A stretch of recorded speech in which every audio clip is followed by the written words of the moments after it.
Pagi hari pun tiba, Shiro dan yang lainnya udah sampai di tempat yang dijanjikan. Karena Rin gak ada di sampingnya Archer Emiya gara-gara udah diserahin ke Shinji, maka Lancer yang bakal melindunginya. Nah sebenarnya di sini itu si Lancer disuruh sama masternya buat ngelawan Archer Emiya. Cuma gara-gara Lancer ini gak mau ngelawan dia lagi, yowis dia tuh mau ngelindungin Rin aja gitu ya. Sedangkan Saber akan menyaksikan pertarungan dan jawaban di antara idealisme Shiro dan juga realitanya Archer Emiya masa depan. Jadi dia nggak bisa ikut bareng Lancer saat itu. Kemudian Lancer pun pergi dari sana. Oke, karena di episode 19 ini udah ku jelasin semua di part sebelumnya ya, atau lebih tepatnya di episode 18, aku nggak perlu jelasin ulang lagi latar belakangnya Archer Emiya. Sekarang aku tuh lebih fokusnya ke Shiro itu sendiri. Oke, kita mulai. Tujuan saya melihat pertarungan ini karena dia juga idealismenya tinggi guys. Karena dia mau menyelamatkan seluruh rakyatnya dahulu. Sedangkan hasil akhir yang saya berdapati hanyalah dikelilingi kematian di sekitarnya. Nah, sampai sekarang Saber itu cuma mau mengembalikan keadaan yang dulu dan mengulanginya lagi untuk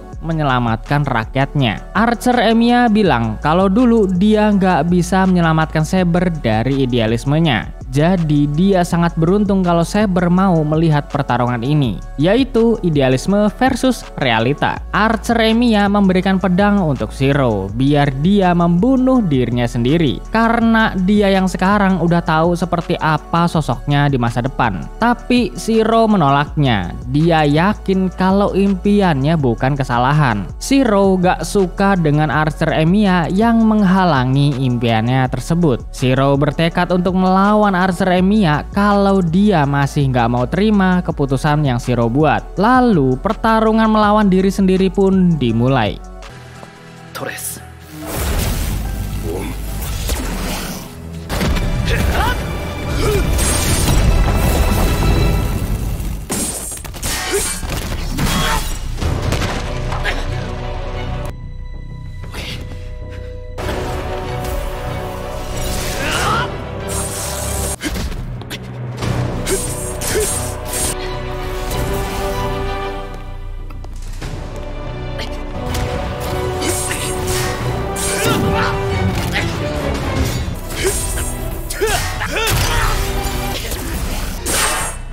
Level mereka beda jauh guys, tapi Archer Emiya bakal tetap bertarung adil ya. Dia sama sekali gak bisa bertarung dengan full kekuatannya, karena yang Archer Emiya inginkan hanyalah ucapan kata nyerah dari mulut Shiro, sekaligus mencari jawaban sebenarnya kenapa dia yang dulu bener-bener bersikeras dengan idealismenya tersebut. Kalau seandainya bisa memutar balik waktu, Archer Emiya hanya ingin melihat dirinya yang di masa lalu diperingatkan dan disadarkan secepatnya sebelum terjadi kejadian pahit setelah menjadi sosok pahlawan yang dia inginkan sendiri. Kemudian pertarungan dilanjutkan, tapi semakin lama mereka bertarung, Shiro makin bisa paham dengan kekuatan yang dia miliki sendiri. Pokoknya semua serba niru guys, gak ada yang original dari Shiro ya. Meskipun sihir itu diajarin dari ayahnya, tetap aja Shiro gak punya Noble Phantasm, karena dia ini udah termasuk anti-hero guys. Ya kalau misalnya kalian pecinta komik-komik dan film Marvel pasti paham lah ya anti-hero itu apa. Kemudian pertarungan mereka pun masih dilanjutkan.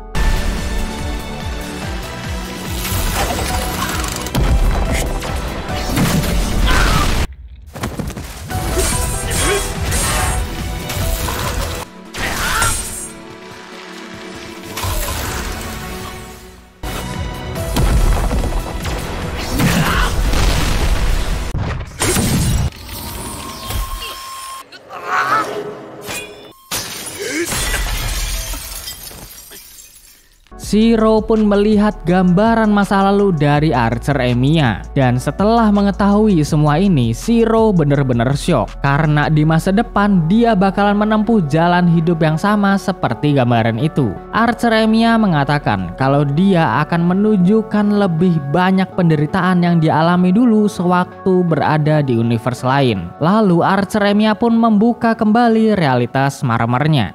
Unlimited Blade Works.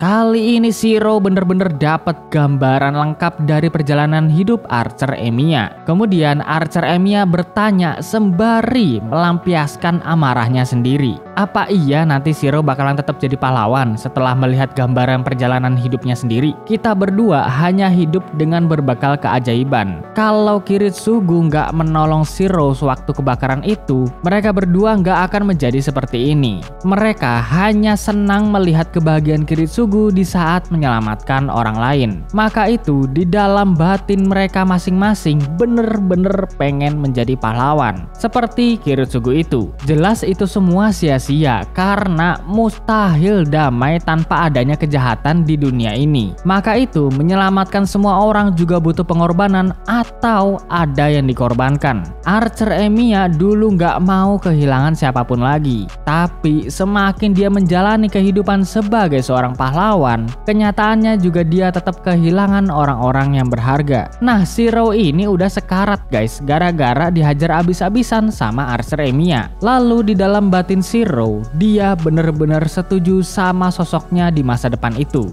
Dia udah nggak punya siapa-siapa lagi. Dan seketika tubuh Shiro kembali pulih akibat Avalon Saber.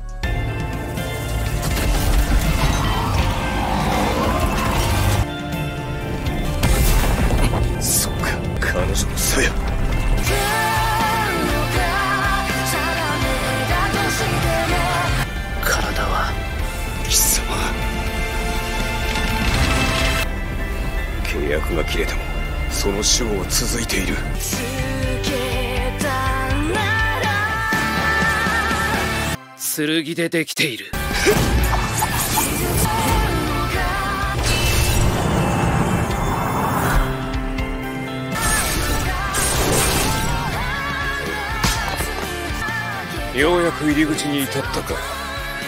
だがそれでどうなる？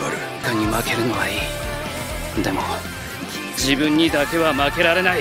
Kini Shiro bener-bener hampir bisa selevel dengan dirinya yang udah mati di masa depan. Shiro pun menjawab sekaligus meyakinkan Archer Emiya. Di masa depan, Shiro bakalan tetap menempuh jalan hidupnya sendiri sebagai seorang pahlawan. Dia akan memperbaiki apa yang udah Archer Emiya lakukan. Shiro semakin sadar kalau menyelamatkan semua orang bener-bener mustahil. Tapi dia tetap akan menjalani impiannya tersebut.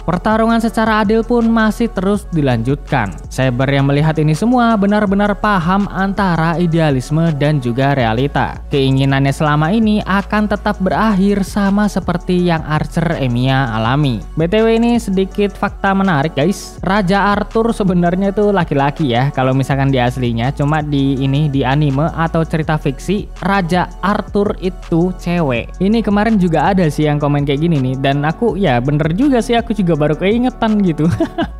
Thank you bro yang sudah mengingatkan hal itu, dan komenmu sudah tak taruh di video ya. Oke, kita lanjut ke alur. Archer Emiya teringat satu hal dengan sifatnya sendiri. Mau berapa kali diingetin, tetap api semangat dan rasa pantang menyerahnya nggak akan habis. Nah, si Archer Emiya ini tetap muak dengan dirinya sendiri. Tapi mau gimana lagi? Mungkin inilah takdirnya seorang laki-laki bodoh yang ingin menjadi pahlawan demi orang lain. Sehingga Archer Emiya memutuskan untuk mengalah, mempercayai Shiro muda, serta menyesal kembali untuk kesekian kalinya. Kenapa ada orang seperti Shiro yang terlahir di dunia ini?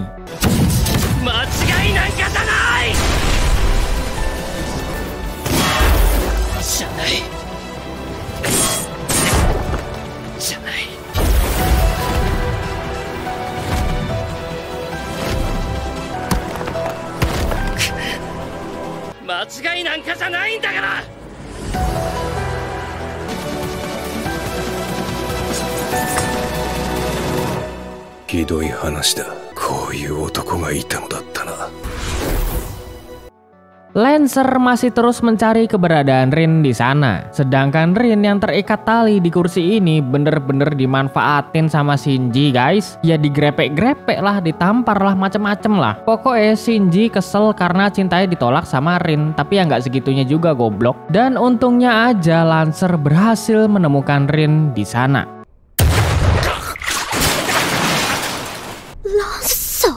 Rin bingung kenapa Lancer bisa ada di sini. Lancer pun menjelaskan kalau dia lagi ngebantuin Zero dan juga Saber. Ketika Lancer akan memotong tali ikatan Rin, master keduanya pun muncul di hadapan mereka. Dia adalah Kirei, pengawas gereja yang bener-bener melanggar aturan. Seharusnya dia cuma mengawasi jalannya perang, tapi malah ngikut di perang Holy Grail kelima. Dia sendiri juga udah mengkhianati dan membunuh sahabatnya, yaitu BZ. Dan juga Kirei membunuh seniornya sendiri, yaitu ayah dari Rin guys. Kirei menjalin kontrak dengan Gilgamesh setelah perang Holy Grail keempat selesai. Dia juga menjalin kontrak dengan Lancer secara paksa karena dia mengambil mantra perintah dari BZ ya. Mau nggak mau Lancer harus mengikuti kemauan jahatnya Kirei dan juga Gilgamesh. Lancer gak bisa melawan Kirei waktu itu gara-gara dia punya mantra perintah berjibun anjir, udah gila. Lalu Rin yang mengetahui sebab kematian ayahnya benar-benar marah kepada Kirei karena Rin hanya dianggap sebagai alat yang bisa Kirei gunakan agar memanggil servan untuk memenuhi syarat dari perang Holy Grail itu sendiri, yang dimana harus tersisa satu servan sedangkan 6 servan lainnya akan dipersembahkan untuk pembukaan gerbang menuju ke tempat permohonan. Ini yang diincar oleh Gilgamesh dan Kirei dari awal perang Holy Grail kelima dimulai. Bahkan jauh sebelum itu juga mereka berdua udah merencanakan semuanya matang-matang. Mereka nggak akan tereliminasi, soalnya rencana di belakang layar mereka benar-benar sempurna. Waktu itu Gilgamesh juga berkunjung ke rumah Sakura. Ya gara-gara Sakura itu sebenarnya udah dijadiin sebagian kecil dari Lesser Grail ya. Dulu kepala keluarga Zouken Matou sengaja memasukkan hewan kecil ke anunya Sakura. Sumpah ini jijik sih, cuma aku gak bisa ngasih ilustrasi atau nyeritainnya detail gitu ya. Yang jelas kasihan nih karakter Sakura guys, diadopsi cuma buat dianuin doang. Ada kok penjelasannya di Fate Stay Night Heaven's Feel, tapi kalian tuh kudu umur 18 lebih ya. Nah kalau udah 18 tahun ke atas kalian baru boleh nonton Fate Stay Night Heaven's Feel. Oke, lanjut ke alur. Di perang Holy Grail kelima ini kalau ditambah sama Gilgamesh servannya jadi 8 kan guys. Jelas ini melanggar aturan juga. Seharusnya yang ikut perang itu cuma 7 servan dan harus tersisa 1 servan beserta masternya nanti buat ke tempat permohonan Holy Grail. Kirei dan Gilgamesh merencanakan servan terakhir yang hidup harus Saber gara-gara masternya yaitu Zero yang lemah banget, jadi gampang buat dibunuh oleh Kirei dan juga Gilgamesh. Pokoknya perang kelima ini udah bener-bener rusak sistemnya ya gara-gara Kirei dan Gilgamesh gitu kan. Lalu Kirei menyuruh Lancer untuk membunuh Rin, tapi Lancer nggak mau ya. Nah karena hal itu Kirei akan membunuh Lancer saat itu juga melalui mantra perintahnya.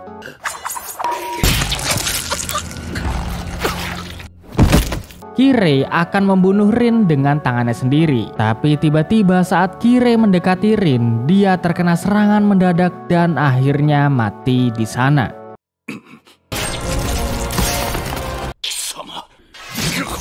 Lancer ini punya kemampuan khusus guys, bangkit dari kematian atau masa kritis selama beberapa menit gitu kalau nggak salah. Aku ya agak lupa guys. Aku pernah baca di Type Moon fandom, cuma aku ya nggak lagi cari-cari sekarang karena kelamaannya kripnya guys. Oke, kita lanjut ke alur lagi. Shinji yang tahu Kirei udah mati mulai lagi ngelecehin Rin, tapi Lancer ini masih sadar dan membuang Shinji jauh-jauh dari Rin. そいつはてめえなんかが触れていい女じゃねえ。たく無駄な体力使わせやがって。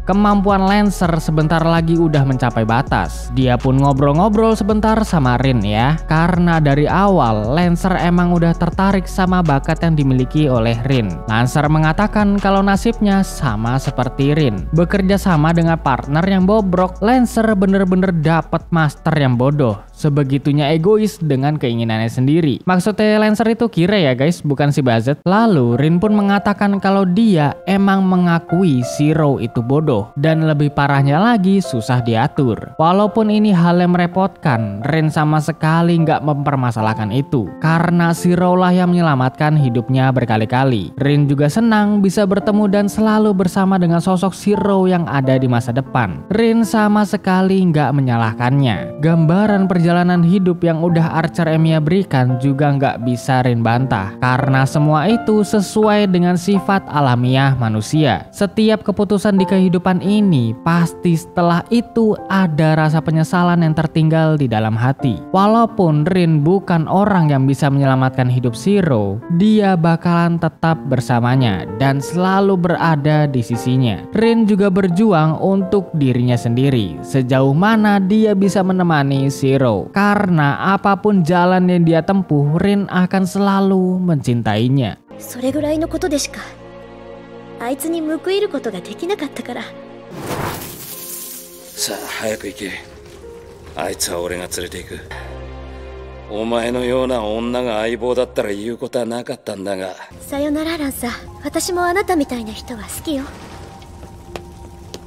Setelah mengucapkan perpisahan dan terima kasih kepada Lancer, Rin segera menuju ke tempat Archer, Shiro, dan juga Saber. Terlihat keadaan mereka berdua yang bener-bener udah nggak karuan ya. Archer Emiya mengatakan kalau dia udah percaya kepada jalan hidup Shiro selanjutnya. Dia juga menambahkan kalau seandainya Rin nggak punya hati dan menjalani perang dengan egois, pasti Archer Emiya nggak akan kembali ke sifatnya yang dulu, yaitu naif. Ini kalian nyadar nggak sifat naifnya Archer Emiya selama perang guys? Ini tak jelasin ya, sebenarnya tuh ada banyak kasus-kasus yang Archer Emiya hindarin buat nyelamatin orang-orang. Ku kasih contoh simple satu. Archer Emiya gak mau dan gak bisa melawan Saber dengan serius. Terbukti juga kan pas di awal perang Holy Grail kelima dan juga waktu di tempat caster melakukan ritual guys. Impian Archer Emiya untuk menyelamatkan semua orang masih ada, cuma ya emang kebanting sama rasa penyesalannya aja gitu kan. Dan akhirnya si Archer Emiya ini menerima penyesalan itu dan bakalan segera pergi dari dunia ini. Tapi tiba-tiba dia diserang oleh seseorang.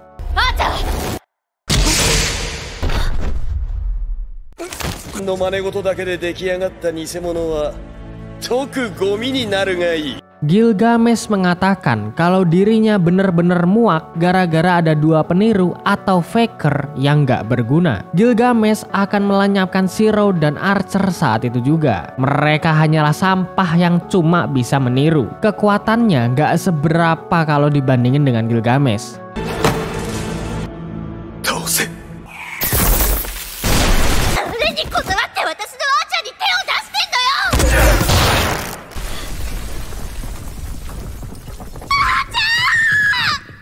Gilgamesh akan membunuh Rin juga, tapi Saber menghentikannya dan bertanya kenapa Gilgamesh masih ada di dunia ini. Nah, Gilgamesh mengatakan waktu Saber menghancurkan Holy Grail di perang keempat, cairan itu tumpah ke arah Gilgamesh dan juga Kirei. Nah, di dalam cairan dahsyat itu, Gilgamesh bertemu dengan Angramenyu secara langsung. Dia tahu sosok sebenarnya yang ada di dalam Holy Grail permohonan itu. Angramenyu menjelaskan kepada Gilgamesh tentang kebenciannya terhadap dunia akibat ulah manusia yang kejam. Tapi Gilgamesh nggak gubris omongan dan hasutan Angramenyu, melainkan Gilgamesh menjadi egois dan merasa kalau dunia ini layak buat dihancurkan umat manusianya dan menciptakan dunia baru yang dimana nantinya Gilgamesh akan kembali menjadi raja serta Saber yang menjadi istrinya. Dulu di perang keempat, Saber menolak tawaran Gilgamesh dan lebih memilih untuk menghancurkan Holy Grail. Nah, setelah Gilgamesh nggak terhasut oleh kebencian Angramenyu, dia berubah bentuk jadi manusia biasa dan tetap menjalankan keinginannya. BTW kalau misalnya kalian udah nonton Fate Zero pasti paham kalau Holy Grail ini tuh udah rusak ya dari akhir perang ketiga dan keempat. Bahkan sampai perang kelima pun tetap rusak ya. Kerusakan Holy Grail ya gara-gara si Angramenyu itu sendiri. Dia tuh udah menanggung semua kejahatan di dunia ini. Otomatis Holy Grail juga terkontaminasi sama kejahatan kutukan tersebut. Terus jadilah kutukan yang akan membawa bencana besar. Nah, sosok Angramenyu bisa kalian lihat di channel Bang Zeronime ya. Di sana udah jelas dan detail tentang Angramenyu ini.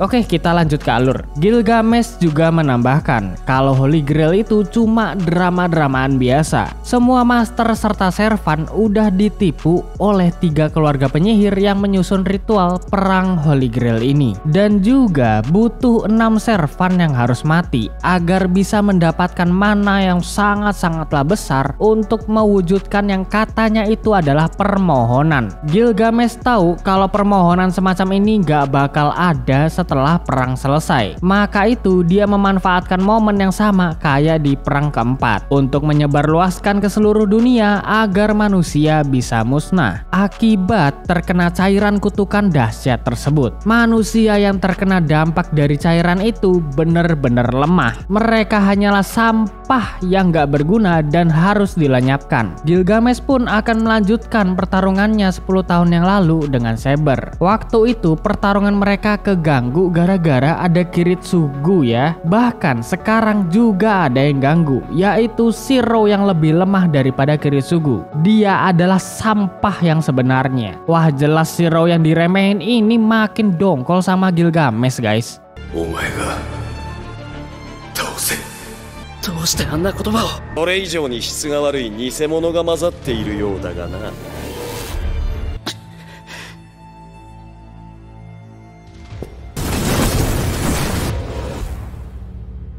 まあよい。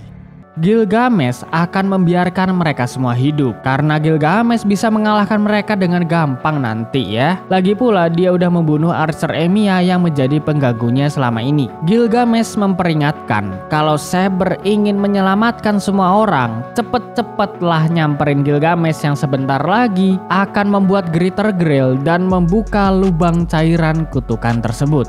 急がなければ中身がすべてこぼれてしまうからな。 Kemudian Gilgamesh pun bertemu dengan Shinji. Nah, Gilgamesh dan Kire sengaja membiarkan Shinji ikut. Padahal sebenarnya cuma buat dijadiin tempat untuk membuat Greater Grail guys. Setelah Shinji memberitahu semua yang terjadi sebelumnya, Gilgamesh pun langsung menaruh jantung Ilya ke perut Shinji secara paksa. Sumpah ini tuh agak jijik guys. Jadi ya aku skip aja lah ya scene-nya.